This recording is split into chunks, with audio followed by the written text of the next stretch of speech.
Hello, everyone, and thank you for joining the Invitae's third quarter 2022 financial results conference call. My name is Darius, and I'll be the operator for today. Before handing over to your host, Hoki Luke, I would like to remind you that if you would like to ask a question during the Q&A session at the end of the call, please press star followed by one on your telephone keypad. I now have the pleasure of handing you over to your host, Hoki Luke. Please go ahead. Your line is now open. Thank you, operator, and good afternoon, everyone. Thank you for joining us for our 2022 third quarter results call. Joining us today are our President and CEO, Ken Knight, and our CFO, Roxi Wen. Before we begin, I'd like to remind you that various remarks that we make on this call that are not historical, including those about our vision and business model, the company's strategic business realignment, future financial and operating results, expectations of future growth and reduction in burn rate, and future products, services, our product pipeline and their timing, constitute forward-looking statements within the meaning of the safe harbor provisions of the Private Securities Litigation Reform Act. It is difficult to accurately predict demand for our services, and therefore our actual results could differ materially from our stated outlook. Statements on future company performance assume, among other things, that we don't conclude any additional business acquisitions, investments, restructuring, or legal settlements. We refer you to our most recent 10-Q, in particular to the section titled Risk Factors, for additional information on factors that could cause actual results to differ materially from our current expectations. These forward-looking statements speak only as of the date hereof. As you listen to today's conference call, we encourage you to have our press release available, which includes financial results as well as key growth metrics and commentary on the quarter.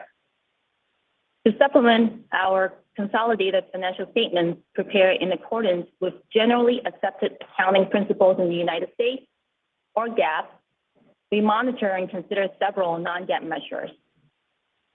We encourage you to review our GAAP to non-GAAP reconciliations, which are available in the press release and in the appendix of the earnings slide deck, both of which you can access by visiting the investor section of the company's website at ir.invitae.com. Today, Ken and Roxi will discuss Q3 highlights, the continued execution of our realignment plan, updates within our portfolio, financials and key metrics of the third quarter, including our guidance, and concluding the call with Q&A. With that, I'll turn the call over to Ken. Thank you, Hoki, and thank you all for joining us today. Let me start with an overview of our third quarter performance, which shows solid operational execution against our realignment plan. We're proud of our team's ability to continue to deliver and appreciate their passion for our patients, our mission, and our future. We're working hard and are encouraged by the financial and operational results of this quarter. Revenue for the quarter was $133.5 million, growing almost 17% year over year. This was paired with further improvement in our gross margin, with non-GAAP gross margin of 45.9% in the quarter, compared to 35.6% in Q3 2021 and 40.1% in Q2 2022. We are well on track to achieve our full year non-GAAP gross margin forecast of 42 to 43%.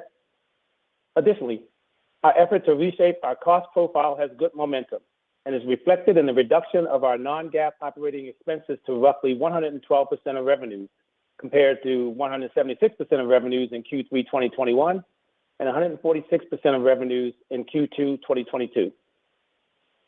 This work helped us to reduce our cash burn to $108 million in the quarter, if we exclude one-time non-recurring items, compared to $169 million cash burn in Q1 2022. Roxi will provide an update later on how we see cash burn for the full year 2022.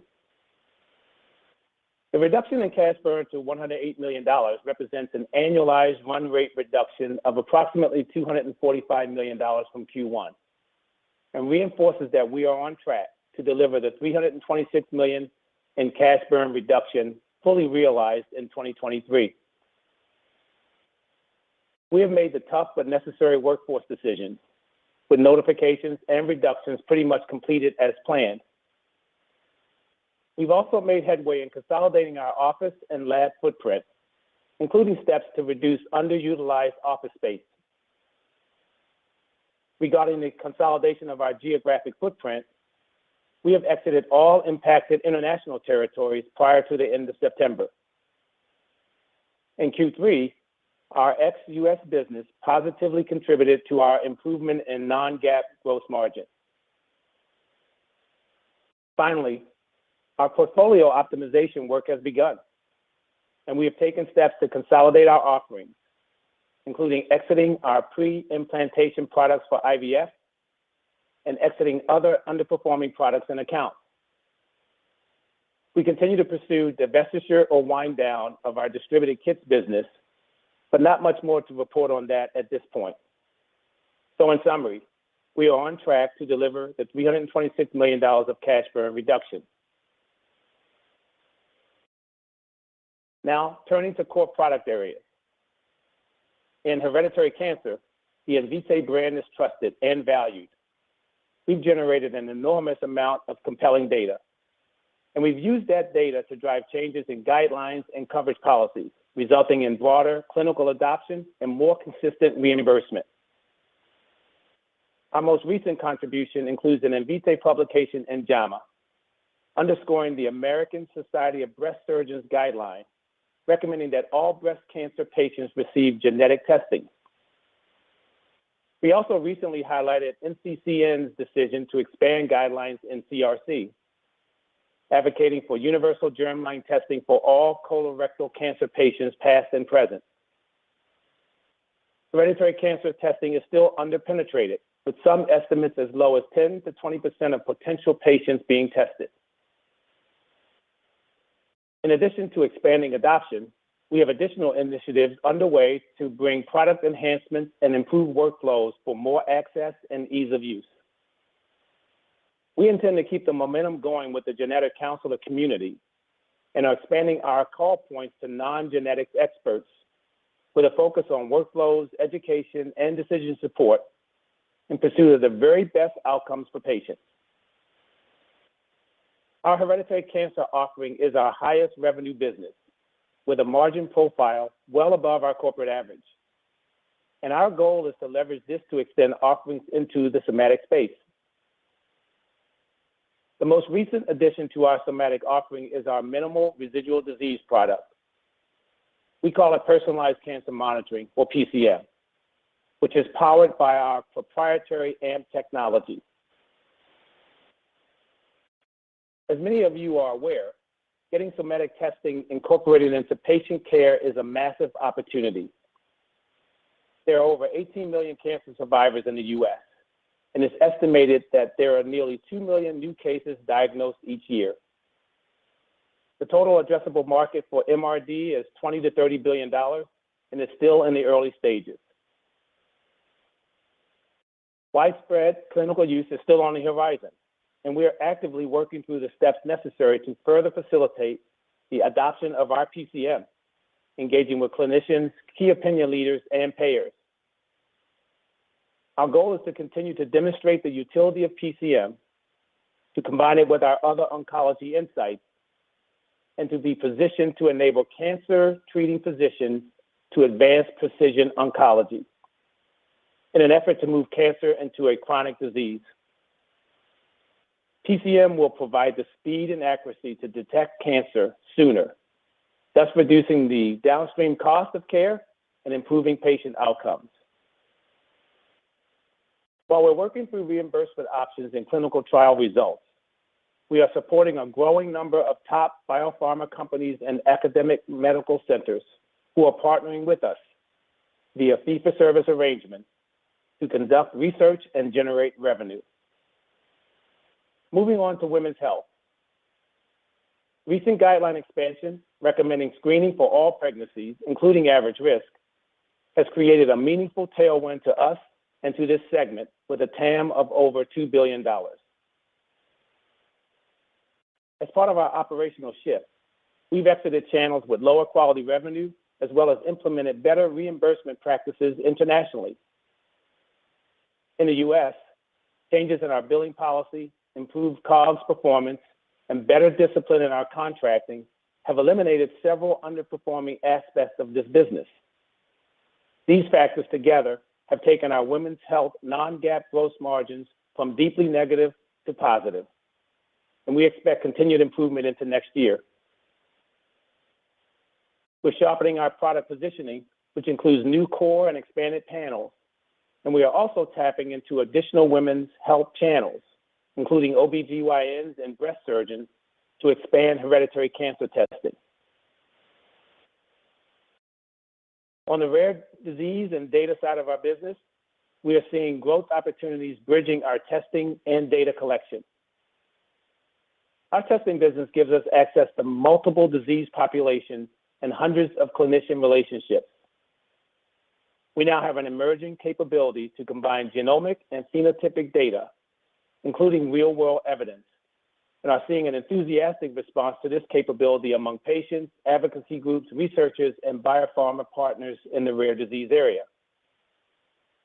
We are excited about the growth of our recent partnerships with Praxis, who used our platform as natural history data to support their IND application for the treatment of pediatric epilepsy, and with AstraZeneca, who is using our platform for real-world data in the research of a rare bile duct cancer. While currently a small part of our total revenue, our data segment is a high-growth, high-margin, and scalable business, and there are more opportunities in our pipeline. By the way, recent findings in JAMA demonstrate that a positive epilepsy genetic diagnosis leads to clinical management changes in approximately half of patients, and that changes implemented by clinicians based on genetic testing improve health outcomes in as many as 3/4 of patients. This will help adoption and reimbursement of our epilepsy genetic testing product. With that, I'll turn it over to Roxy for financial highlights of our most recent quarter. Thanks, Ken. In the third quarter of 2022, we generated approximately $134 million of revenue, and the breakdown was as follows. Approximately $79 million from oncology, including germline testing, therapy selection, and PCM services offered to the pharmaceutical partners, representing a 12% growth over the prior year. Approximately $25 million from our women's health offerings, including NIPS, carrier, and other reproductive tests, a 19% growth over the prior year. Approximately $17 million from the rare DX and other testing products, 17% growth over prior year. Data and patient network revenue grew 48% over last year. This includes data management, data as a service, and the partnership projects supported by the Citizen Patient Network. Non-GAAP gross margin was 45.9%, which is an improvement of over 1,000 basis points from the prior year and 580 basis points from prior quarter. Non-GAAP operating expenses was $150 million, or 112% of revenue, compared to $200 million, or 146% of revenue in the second quarter of 2022, and 176% of revenue in the third quarter of the prior year. As a result of our realignment plan, we also incurred more than $125 million of restructuring and other one-time expenses, including employee separation and benefit, loss on asset disposals, and other costs. These items were excluded from our Q3 non-GAAP operating expenses in today's presentation. We stated on our first quarter call that we plan to hold our operating expenses at a stable level, and on our July call, we further committed to reduce that figure by significant amounts going forward. Our actions, including reduction in headcount, lab and office space, third-party services, as well as exiting certain businesses and geographies, resulted in operating expenses reduction of nearly $50 million from the prior quarter. We expect additional reductions to our quarterly run rate over the next 2 to 3 quarters as our broad cost reduction efforts take effect. Moving on to cash performance, cash equivalents, restricted cash, and marketable securities totaled $596 million at September 30th, 2022, compared to $737 million at June 30th, 2022. Our cash position went down by about $141 million compared to the end of the second quarter.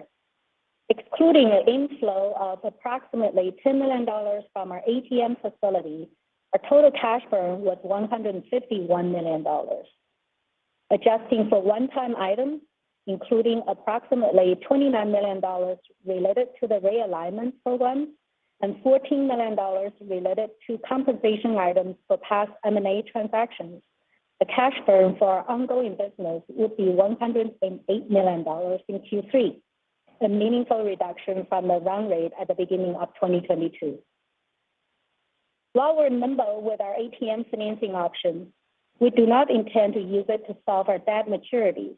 Instead, we continue to have conversations with long-term partners who have a shared vision of our company and a desire to find a constructive solution to our balance sheet.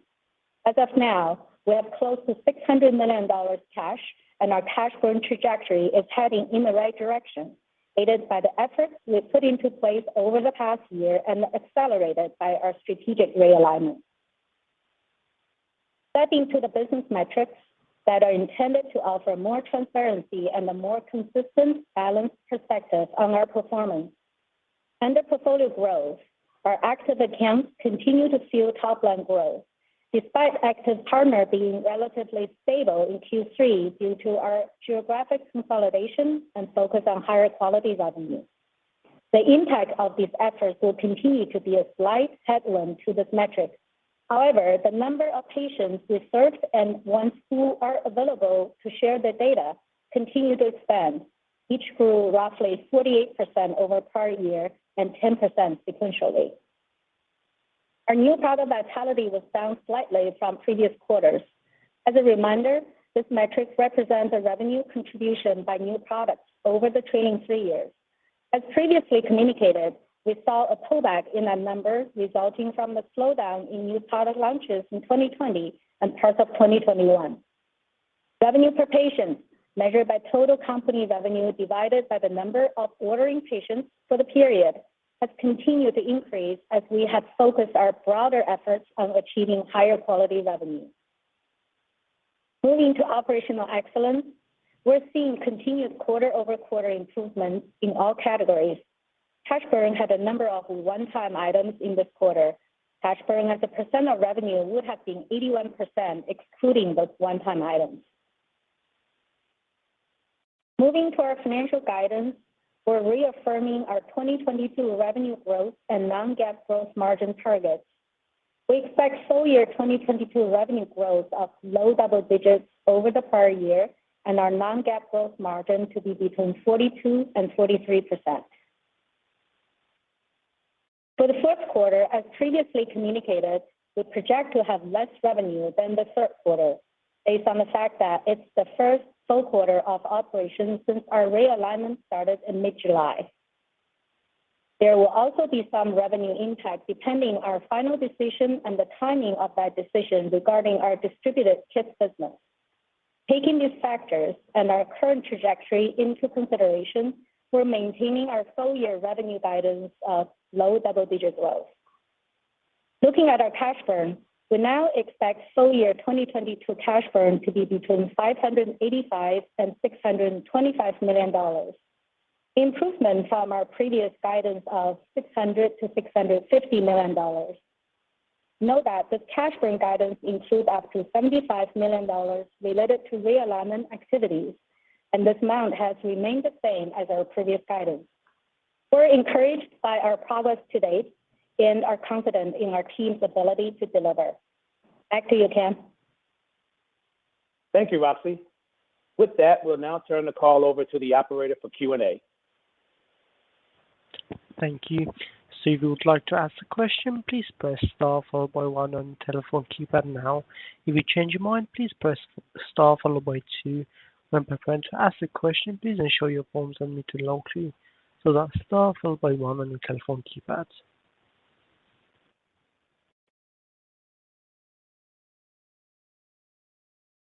The first question comes from Tejas Savant from Morgan Stanley. Please go ahead. Hi, this is Gabby Gable on for Tejas Savant. So I was just wondering if the recent granting of preliminary injunction preventing California from enforcing a requirement of only labs contracting with them would be allowed to perform trisomy screening for California residents, and if that would affect your NIPT volumes going forward, and how we should think about that impact of the NIPT providers. Yeah, this is Ken. That's a great question. We obviously were not supportive of the direction that CDPH was taking, and so it continues to allow us to operate in the state of California with our NIPS product, which we're excited about.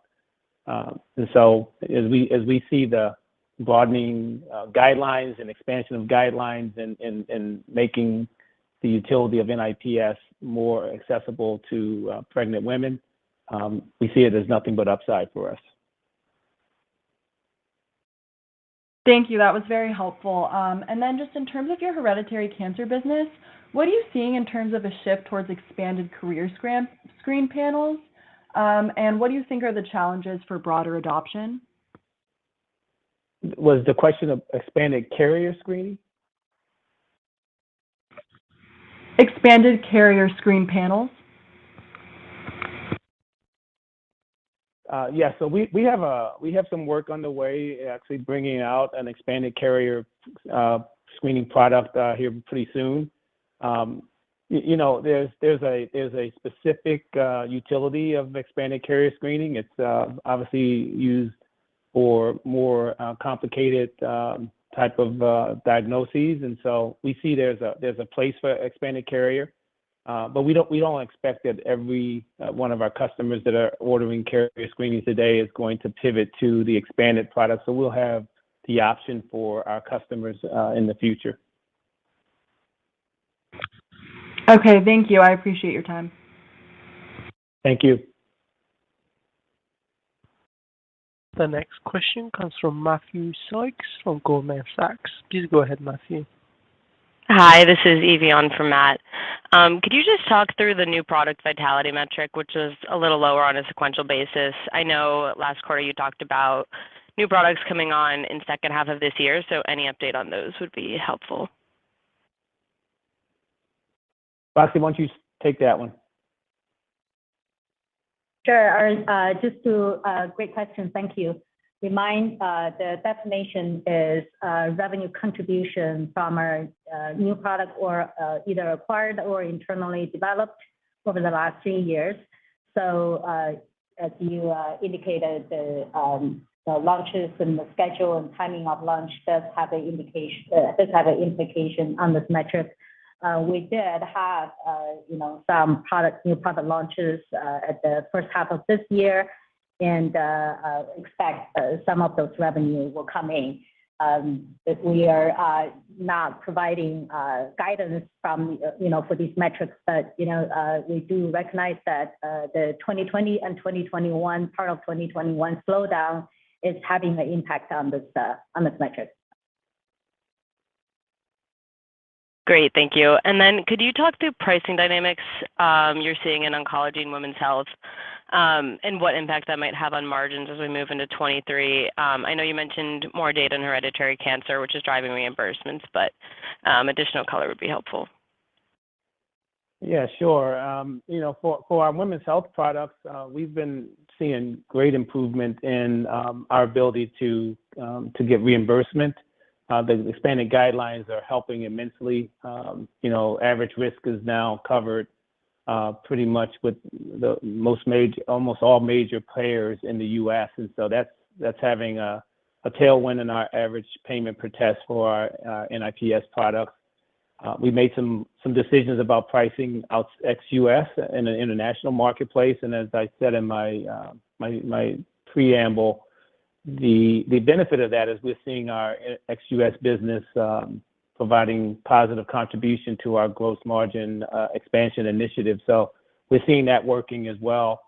So I'd say from a pricing standpoint, where pricing changes needed to be done, we've done those, and we've seen great benefit from it.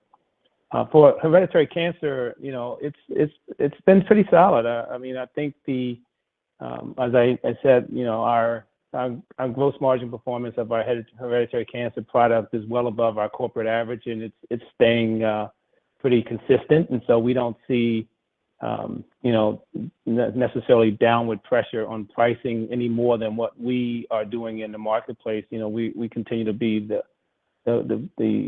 provider who is trying to drive more affordable, accessible access to genetic testing. So we still believe in that part of our journey.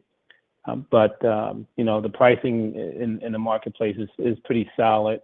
There was some concerns about PAMA making some changes, but that's obviously been held back for now. And so overall, we see the quality of revenue for hereditary cancer is growing based upon our reimbursement and internal policies and how we're going to market.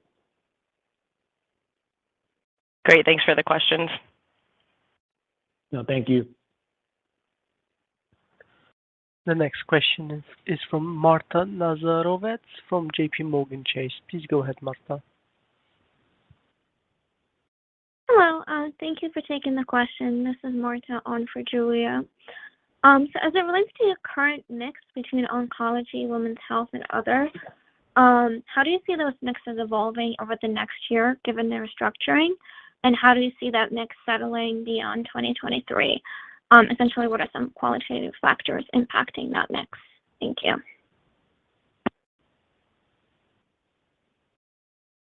Yeah, so I'd say, simply put, as in our hereditary cancer product line is our highest revenue product, and it will continue to be our highest revenue product into 2023. And so I wouldn't say there's a material shift in mix that's going to be occurring. As we are adjusting our go-to-market for our women's health, we are getting a higher quality of revenue for each of the tests that we're running, and so that's going to provide some lift in our gross margin. But I'm not expecting it to shift our mix significantly into 2023. So I think our mix is going to continue to be more weighted toward hereditary cancer into 2023 and beyond. Got it. Thank you. And then a second question was related to the MRD product that you've mentioned. Could you just give a little bit more detail about that, and how quickly do you think you could drive penetration of that product, and what are some of the competitive advantages over the existing products on the market? Thank you. Yeah, sure. I mean, I'll start with how we see the product itself. Again, you might recall we have a tumor-specific product, and so there's products that are out there that are tumor agnostic. We have a tumor-specific product, and we provide a panel specific to the patient and the tumor that the patient has, which we believe is a superior product. That's number one. Our early data in analysis that we've seen is that our sensitivity and specificity are going to be top of the market in terms of how the product will perform. And so we're now in a period of time where we've got analytic validity, and now we're going in the process of getting clinical validity of our product, and so we've got several studies that are out there that are we expect are going to continue to show the clinical validity of our product, and as we navigate through that, then we'll be moving to kind of getting confidence in the utility of our product, and ultimately the utilization and reimbursement. So the journey is pretty well mapped out. We know how to do this. We're just in the process of getting that done. And in the meantime, we're utilizing our fee-for-service arrangements with biopharma or academic medical centers, and we're getting good interest in our product and in our PCM product, and we expect that's going to be a kind of bridging revenue opportunity for us until we get all the way to clinical commercial utilization and commercial reimbursement. Great, thank you. Yeah, we're pretty excited about it. So I hope I didn't, as I was answering the question, that I want to make sure you understand we are very excited about our MRD product, and the space is as I said in the opening, $20 to $30 billion of a TAM, and it's still underutilized, and so it's early, and we're excited to be competing in that space in a very near future.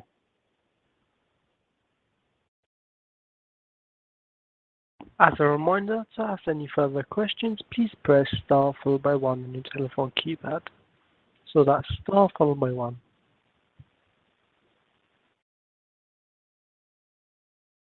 It appears we have no questions registered at this moment, so I'm going to hand back to the management team.